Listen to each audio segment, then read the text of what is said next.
নমস্কার, জয়া হোম কিচেনে সকলকে স্বাগত। 2025-এর এটা আমার প্রথম ভিডিও, তাই সকলকেই জানাই নতুন বছরের অনেক শুভেচ্ছা। আজকে বানিয়ে নেওয়ার চেষ্টা করব মায়ের হাতের মতো করে শীতের এই স্পেশাল রেসিপিটি, যা সকলেরই খুব পছন্দের।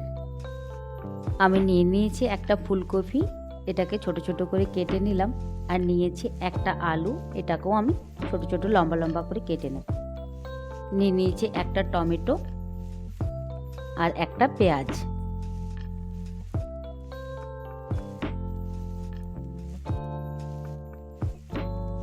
এবার আমি একটা মিক্সির বাটির মধ্যে দিয়ে দেবো 4 টুকরো রসুন, একটা শুকনো লঙ্কা, আর দেব 4 টুকরো আদা, আর দেব 1.5 চা চামচ গোটা জিরে।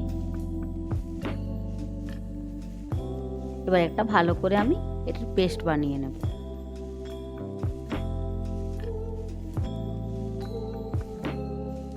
আমি নিয়েছি কয়েক পিস মাছ, এটাকে নুন হলুদ ভালো করে মাখিয়ে নেব।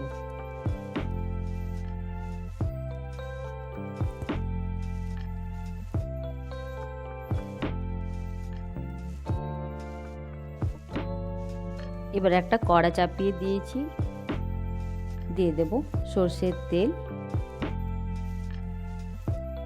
সর্ষের তেলটাকে এবার ভালো করে একটু গরম করে নেব। এবার ছেড়ে দেব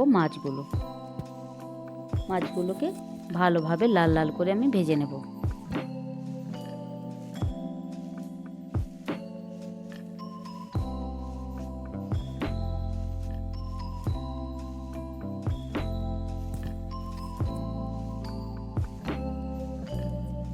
মাছগুলো সুন্দরভাবে ভাজা হয়ে গেছে, উঠিয়ে নেব।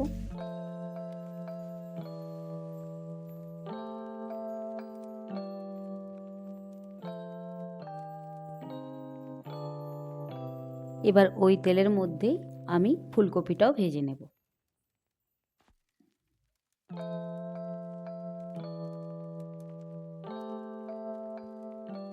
ফুলকপিটায় কিছুটা ভাজা হয়ে গেছে, এবার আমি দিয়ে দেব কুচিয়ে রাখা পেঁয়াজ।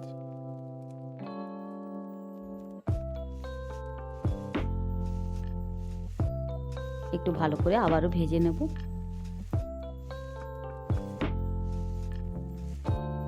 যে পেস্টটা আমি বানিয়ে রেখেছিলাম দিয়ে দেব।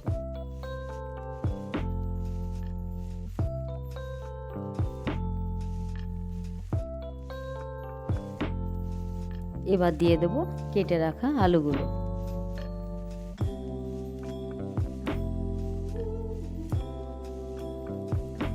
এবার দেব 1 চা চামচ নুন, 1 চা চামচ হলুদের গুঁড়ো, আর দেব সামান্য একটু ঝাল লঙ্কার গুঁড়ো, আর দিলাম একটু চিনি।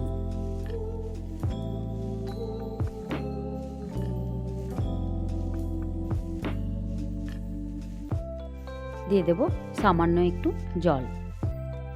এবার আমি বেশ ভালো করে ভেজে নেব।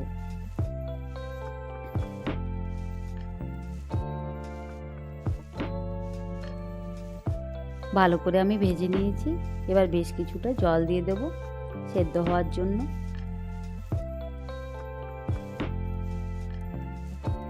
এবার দিয়ে দেব একটা ঢাকা, আলু আর ফুলকপিটা একটু সেদ্ধ হয়ে যাবে।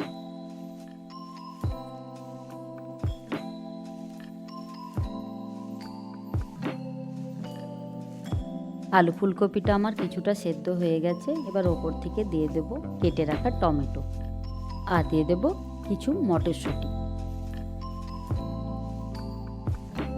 আমি আবারও একটা ঢাকা দিয়ে দেব, আবারও 5 মিনিটের জন্য সেদ্ধ হতে দেব। হয়ে গেছে আমার 5 মিনিট। আমার ফুলকপি আলুটা সুন্দরভাবে সেদ্ধও হয়ে গেছে। এবার ঝোলের মধ্যে দিয়ে দেব ভেজে রাখা মাছগুলো।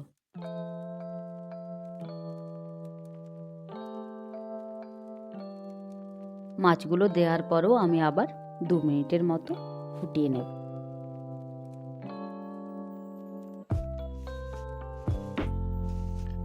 ওপর থেকে দিয়ে দেব কুচিয়ে রাখা ধনেপাতা। রেডি হয়ে গেছে শীতের স্পেশাল আলু ফুলকপি দিয়ে রুই মাছের ঝোল। আপনারাও এরকমভাবে বাড়িতে অবশ্যই বানাবেন, আর রেসিপিটি ভালো লাগলে তা কমেন্টের মাধ্যমে জানাবেন। আমি এবার গরম গরম ভাতের সাথে পরিবেশন করে নেব। ভিডিওটি ভালো লাগলে চ্যানেলটিকে অবশ্যই লাইক, শেয়ার, সাবস্ক্রাইব করবেন। ধন্যবাদ সকলকে।